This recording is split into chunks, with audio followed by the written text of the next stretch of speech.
Generating valid real-world evidence requires thoroughly understanding the underlying real-world data. We performed a large evaluation of the comparative safety of high-dose and standard-dose influenza vaccinations among patients with end-stage renal disease, or ESRD, who were receiving hemodialysis.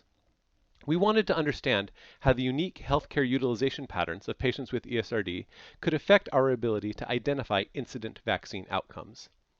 Patients with ESRD frequently have in-center dialysis sessions 3 times a week and 4 nephrologist encounters a month, one of which is a comprehensive visit.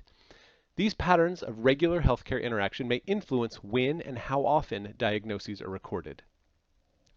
We identified influenza vaccinations among patients with ESRD, and we looked at the 180 days before and after vaccination, and then we plotted the daily incidence rates of recorded diagnoses of several potential adverse vaccine reactions, some milder and some more serious.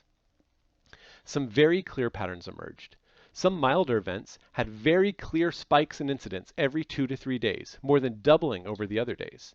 Some had spikes every 7 days, and still others had very clear monthly spikes, with daily incidence rates approximately tripling every 30 days. These patterns are all consistent with diagnoses for recurrent, minor, or sustained conditions being recorded at regularly occurring healthcare interactions.